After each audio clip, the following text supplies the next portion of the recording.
pues es la rentabilidad. No, para mí lo más importante es bajar el riesgo.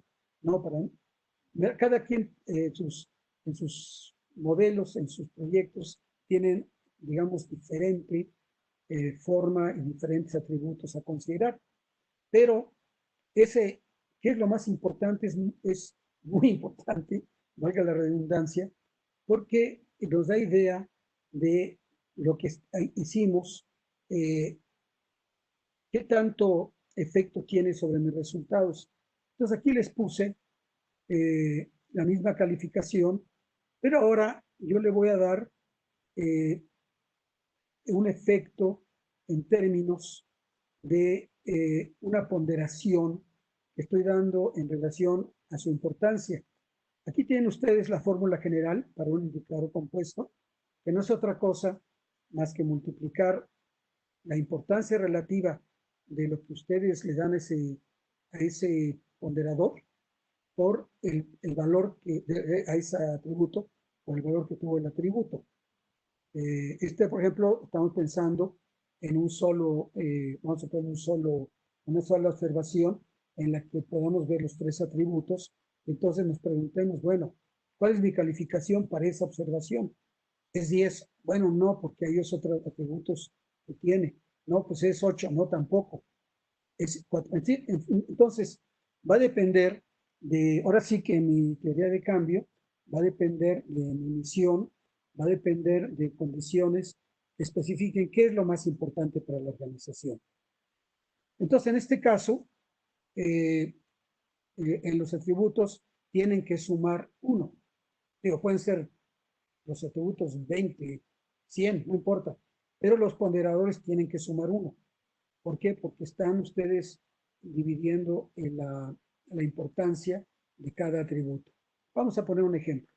Aquí está un ejemplo en que el ponderador es el 70% de importancia. El B es el 30%, el C es el 10%. Ups, ya me dio más. Entonces, pues no puede ser que me dé eso. Entonces le bajo y ya tengo el 1%. Tengo que respetar esta condición, que la suma sea 1 o 100%, si le ponen en términos porcentuales. Muy bien. Entonces, aquí tenemos el índice toma 7, toma 1.6 y toma 0.10. Mi calificación para esa observación es 9. Oye, pero no, porque ese ponderador pues ya ha cambiado, ya tuvimos éxito, ya no le damos tanta importancia. Hemos descubierto que hay factores que el atributo B es más importante para lo que estamos buscando.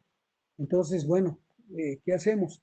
Mira, bájale al que, vamos a suponer que el 4 resulta que es más importante y por lo tanto le vamos a dar 2 ahora. Pero, pues como ya le dimos 2, pues le tenemos que quitar a este, por ejemplo. Perdón, ahí está. Pues sería 0.1. Ahí está. Y nos da 8.6. ¿Por qué bajó la calificación? Bajó la calificación porque el atributo que tiene menor calificación, ahora le estamos dando más importancia, ¿verdad? Eh, no, pues mira, a mí el C y el B, pues valen la pena, pero no tanto. Entonces le voy a quitar a este y le voy a poner, se lo voy a poner acá, un 75. Ahí está. Y ahora, y este también, 80, le voy a bajar, 0.05. Parece una coma por ahí. Ahí está, 0.05.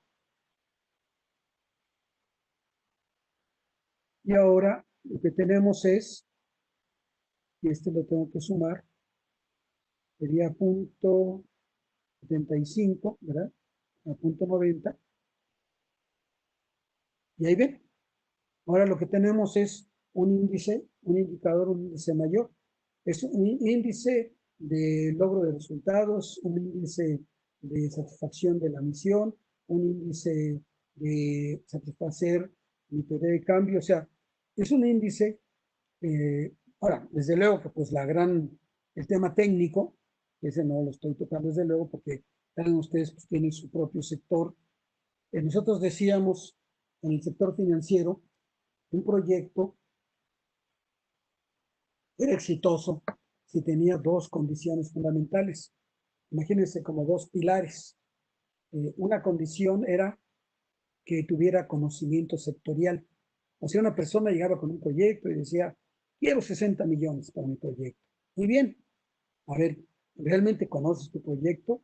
Pues no, porque yo tenía una gasolinera, pero me convencieron que me metiera ahora a producir aguacate. Y entonces, pero tengo un técnico experto que me lo resuelve. Perfecto, ya tienes conocimiento sectorial.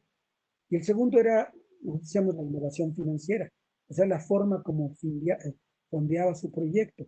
Y esos dos elementos eran críticos para determinar si el proyecto era exitoso o no. Y también teníamos la famosa regla de que tan importante como la empresa, él es el empresario.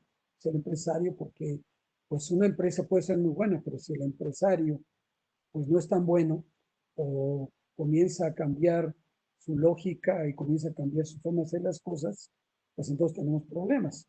Hay una empresa, no voy a mencionar su nombre, pero era muy exitosa, pero pues el empresario se comenzó a endeudar por todos lados y cuando nos dimos cuenta los que éramos sus acreedores, bueno, no personalmente, pues ya debía 2.500 millones y todo el mundo a correr a recuperar el dinero. Entonces, ¿por qué? Porque no tenía con qué pagarlo.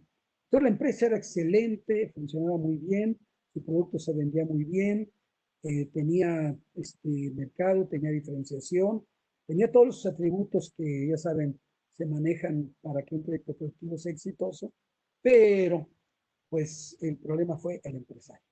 Entonces, ahí lo que estamos diciendo es que estos indicadores entonces son importantes porque nos permiten detectar cómo se está moviendo. Déjenme resumir entonces lo que llevamos hasta ahorita. Desde luego, ahora sí que adelante con su café, no se preocupe, me voy al pasito. Falta la parte más complicada, pero todo tratando de ser sencillo. Déjenme resumir lo que hemos visto. ¿Qué vimos? Bueno, ¿qué es lo que ya tiene el Excel que ustedes pueden hacer? Bueno, suponiendo que no lo saben, obviamente muchos lo saben ya. Uno, ya sé cómo calcular mi tasa de cambio, ¿sí? Mi porcentaje de cambio, mi tasa de crecimiento. Ya sé cómo hacerlo. Ya sé que hay diferencia entre la nominal y la real.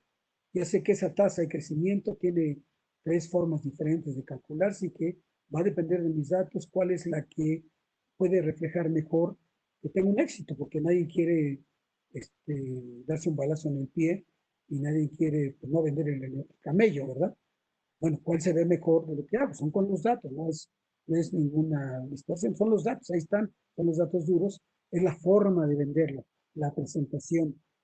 Entonces ya vimos cuáles son las opciones, ya vimos que cuando vemos temas, sobre todo de presupuesto, pues hay que tomar en cuenta que los datos deben manejarse en términos reales, no en términos nominales, sobre todo si la inflación comienza a crecer y entonces eso se vuelve más importante. Ya vimos que de las medidas que tenemos para describir nuestro desarrollo, hay dos fundamentales, decíamos, en la estadística paramétrica, la de tendencia central y las de dispersión. Decíamos que la de tendencia central, la más importante es el promedio, y lo enriquecimos con el tema de promedio ponderado, y la más importante en el caso de la dispersión era el caso de la desviación estándar y el coeficiente de variación, o sea, la volatilidad. Y vimos también que afortunadamente bueno, y que en tendencia central, quizás es otra cosa que les pido ahí que tengan, pues tendencia central no es otra cosa, es en qué se parece el fenómeno, todas las observaciones, en qué se parece, y dispersión nos dice en qué se diferencia. Y es tan importante una como la otra, porque lo peor es tener políticas y programas homogéneos para poblaciones heterogéneas. porque pues, lo que está pasando es que pues, la misma medicina no funciona igual para todos. Entonces, las medias no me funcionan solas, tienen que complementarse con medidas de dispersión. Bien. Entonces, ese es digamos, uno de los hallazgos.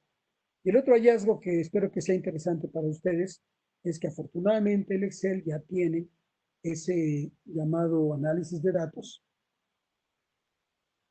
ese complemento que me permite todo lo que he dicho hacerlo en forma muy rápida, y no tengo que saber la teoría, simplemente ahí están los datos y mi tema es interpretación.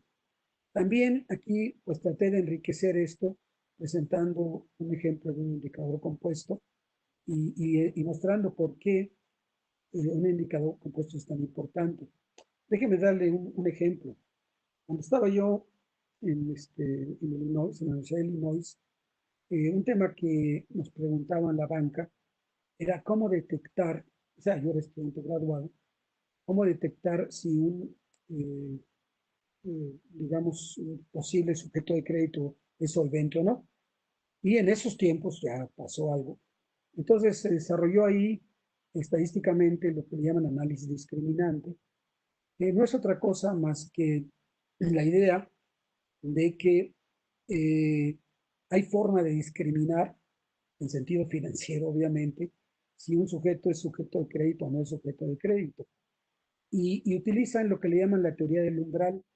La teoría del umbral, el umbral es, ya saben, cuando llegan a un cuarto, abre la puerta y cruza el umbral. La teoría del asunto es que uno puede llegar al cuarto, pero mientras no cruza el umbral, pues no está en el cuarto. Y lo mismo funciona. Una persona puede acercarse a ser acreedor, un acreedor elegible, y hasta que no cruce el umbral, no es elegible. Entonces, el análisis discriminante no es otra cosa más que esa función que tienen ustedes ahí, el indicador compuesto, nada más que, ahora sí que amplia. En lugar de ser las variables A, B y C, son, por ejemplo, si el sujeto de crédito es soltero o es casado, si el sujeto de crédito tiene hijos o no tiene hijos, si el sujeto de crédito tiene un ingreso mayor de tal cantidad, si el sujeto de crédito tiene muchos años de residencia en su casa. Y la ventaja de esas funciones de discriminantes es que pues ya no necesitan hacer tanto lío y a ver, vienen este cuestionario grandote para ver si usted es sujeto de crédito, etcétera, sino que pues con una hojita ustedes responden 3, 4 cosas y ya dicen pues sí tiene o no tiene crédito. Bueno, es lo mismo, un integrador compuesto, allá se utiliza, digamos, para fines financieros, pero para fines de resultados no es otra cosa más que mezclar aquellas variables, aquellos componentes que ustedes piensan que son las críticas para que esto funcione, ¿verdad? O sea, otra vez, si yo produzco aguacate, hombre, pues lo que me va a preocupar es qué fertilizante uso, qué tal está la tierra, o sea, es una tierra fértil, qué tipo de insecticidas o plaguicidas aplico, cuáles son las características de la variedad. Bueno, eso es para los agrónomos o para los productores agrícolas. Para ustedes tienen sus propias variables que conocen perfectamente y que entrarían dentro de ese indicador compuesto. Esas son la parte de conocimiento sectorial. La parte más interesante, realmente, porque son juicios, no de valor, pero son juicios a veces hasta éticos, son juicios de la propia filosofía de la organización, qué importancia tiene cada una de esas variables, ¿verdad? Este, Antes, por ejemplo, nosotros en la parte financiera, bueno, yo estoy jubilado, pero pues lo que preguntábamos primero, bueno, en tu proyecto, ¿qué tasa interna de rentabilidad tiene? No, pues que 15%. Perfecto. Oye, ¿y cuál es el riesgo? Es tanto. Perfecto.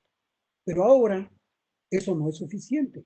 Ahora hay que incorporar otras variables, como les digo, por el concepto de bienestar. Oye, ¿y cuál es tu efecto sobre el medio ambiente? Oye, ¿y cuánto empleo generas?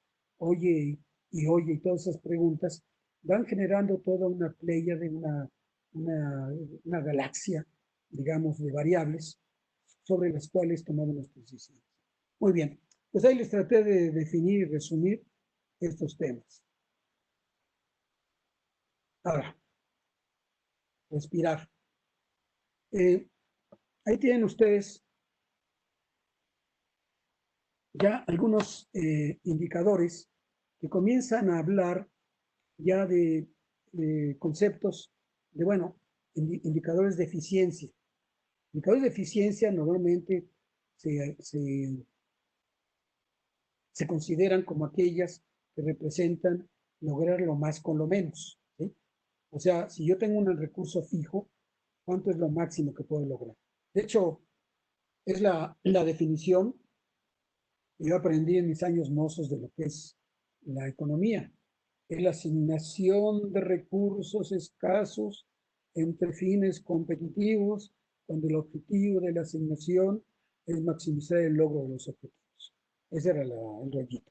Entonces, es un problema de eficiencia. Yo tengo recursos, son escasos, vaya si no es escaso el recurso financiero, y tengo este objetivo, y me preguntes cómo lo maximizo, ¿verdad?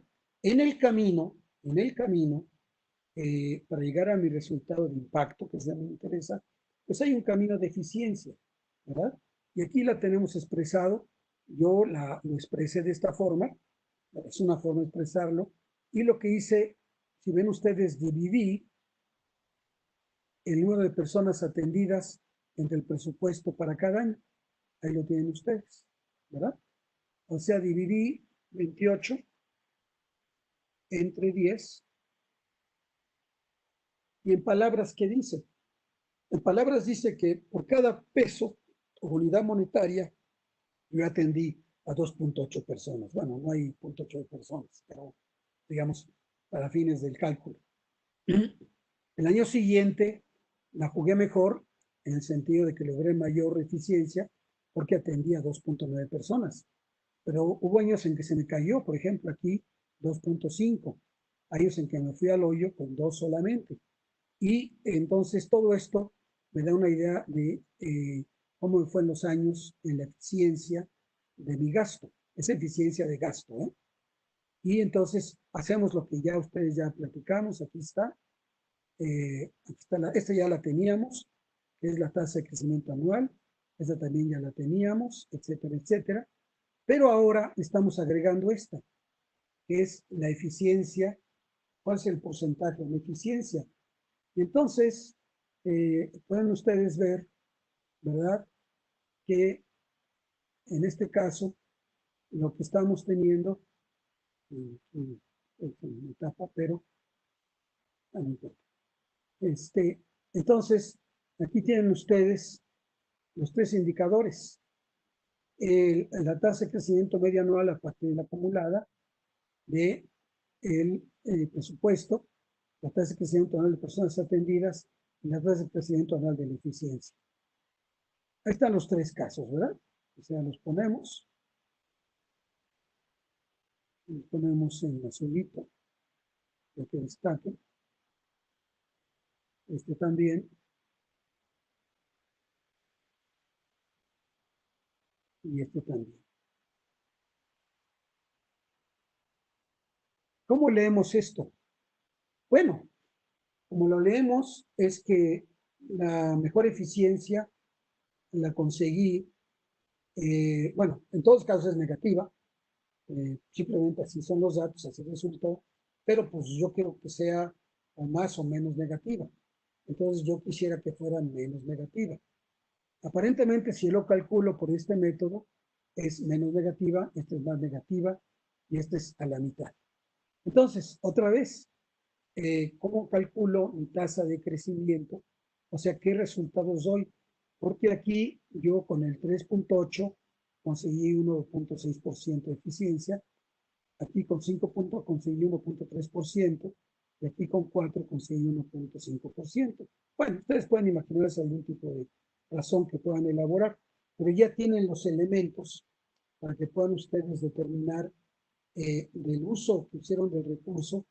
Esto ya, desde luego, aquí va implícito, ¿verdad? Va implícito los demás, ¿verdad? Si me preguntan cuál usaría yo, pues, pues el menos negativo, ¿verdad? Que se convierta más pronto en el positivo. Esta es una medida de eficiencia, pero vamos a ver una medida de impacto.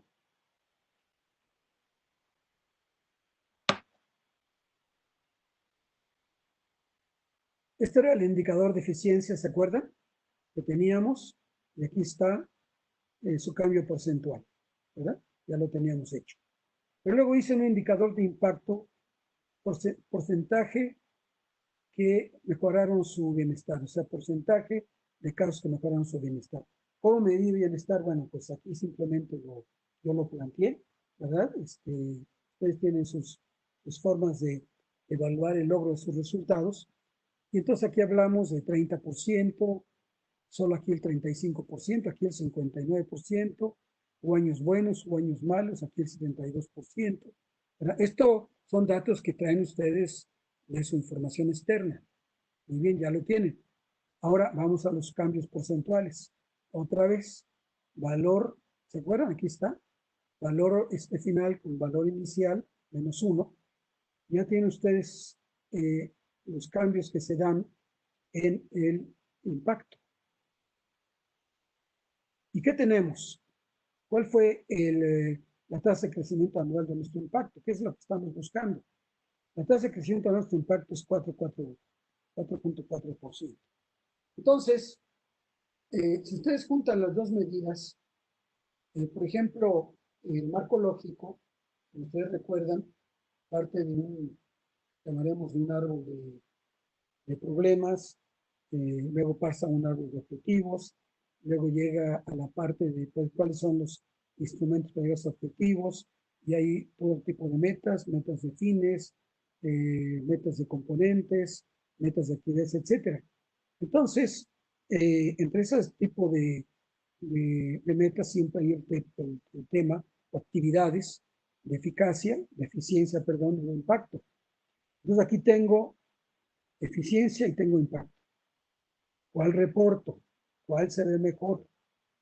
¿Cuál es la que tiene, bueno, o la reporto no, me da idea de lo que estoy haciendo, independientemente que lo reporte o no. Pero aquí tengo una eficiencia que es menor que esta, pero tengo un mayor impacto, ¿verdad? Fíjense, ¿no? Este es mejor que esta y este es mejor que esta. ¿Por qué? Porque tiene más impacto y porque la eficiencia es menos negativa. Ahora vamos con esta. Pues esta tiene el máximo impacto de las tres y además tiene el mínimo eficiencia. Bueno, la mínima negativa, que es la mejor positiva de las tres.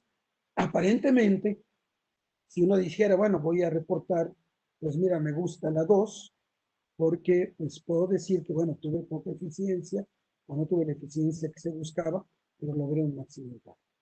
Esto sí lo reporta uno como tasas de crecimiento. Hay otras formas de reportarlo, el total aprendido, todos los que ustedes quieran, pero en general, eh, acuérdense que casi siempre estos temas son porcentajes, cambios. O sea, sí es importante de dónde partimos, pero más importante es cuánto cambiamos. Cuando existía el premio de calidad, excelencia de calidad, yo recuerdo que lo que se evaluaba no era si éramos de alta calidad o de baja calidad, lo que se evaluaba es cuánto habíamos logrado de incremento de la calidad, ¿verdad? Qué esfuerzo habíamos hecho. Entonces, bueno, unos pueden comenzar con poquito porque pues tienen poquito, la población objetivo no se conoce bien, pero esencialmente lo que todo el mundo está buscando es ver, bueno, ¿dónde se refleja tu esfuerzo? Pues en el crecimiento que lograste. ¿Cuánto creció tu cartera de crédito? ¿Cuánto creció esto? ¿Cuánto creció aquello? ¿Cuánto creció el número de personas que atendiste? ¿Cuánto creció tu impacto? Y vean que todo esto de cuánto creció se resuelve, se responde con esta medida de tasa de crecimiento. Ahí está la importancia. Otra vez, en general,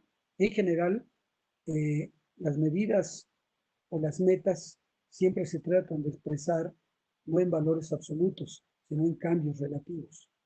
Porque otra vez los cambios relativos representan el esfuerzo. Si ustedes dicen, por ejemplo, que China creció 7% y Estados Unidos crece 2% en su PIB, digamos que, bueno, está muy bien China, nada más que uno está partiendo de una base muy baja y otra una parte muy alta. Entonces, el esfuerzo Y si los evaluamos por su tasa de crecimiento, el esfuerzo original es mucho mayor en un caso que en otro, ¿verdad? Ahí por la llamada ley de los rendimientos decrecientes, que dice que a medida, miren, es como bajar de peso. Al principio se pone una dieta y baja uno de peso rápido, pero cada vez, a medida que va bajando uno, cuesta mayor esfuerzo bajar otro kilo. Por eso dicen que los temas de evaluación casi siempre son de marginalidad, son marginales. ¿Qué hiciste en el margen? Estabas en A y en el margen, ¿qué lograste? Entonces, es muy interesante decir que alguien bajó 10 kilos, pero si ya se quedó ahí, porque es muy difícil seguir cruzando, bueno, no es tan bueno. Y además ya sabes bien el rebote. Entonces, en resumen, serían estos las lecciones que quisimos platicar. Bueno, vamos al tema de todo lo que vimos y regresamos a la... Ya cubrimos esta parte, las tasas de crecimiento nominal, la tasa de crecimiento real, tasa de crecimiento anual, la acumulada, la media, la tasa de crecimiento real ya la vimos, ya vimos esta media tendencia central, promedio, ya vimos índices compuestos, ya vimos desviación estándar, ya vimos coeficiente de variación, ya vimos indicadores de eficiencia e impacto. Pero como ven ustedes, todo esto que hicimos es explicar, explicar, explicar. Y más que explicar, perdón, fue describir más que explicar. O sea, lo que hicimos fue describir el fenómeno, si sube, si baja, si es muy amplio, si es muy estrecho, si crece muy rápido, todo esto. Pero ahora viene la parte más gorda, que es vamos a explicarlo. ¿Por qué? Porque si no lo explican, pues cómo saben si están por la ruta correcta, fue de pura casualidad que lograron el resultado. Entonces quieren ustedes saber si sus supuestos, si su teoría de cambio es la correcta. Y la única forma de hacerlo es, bueno, intuitivamente desde luego, en fenómenos pequeños, pero en general, como tienen que demostrarlo, no solamente decir, bueno, yo por mi experiencia de campo, creo que esto estuvo bien. Bueno, está bien, pero dame los números, ¿no? ¿Cómo lo demuestras? Que efectivamente, y tú no puedes ser juez y parte.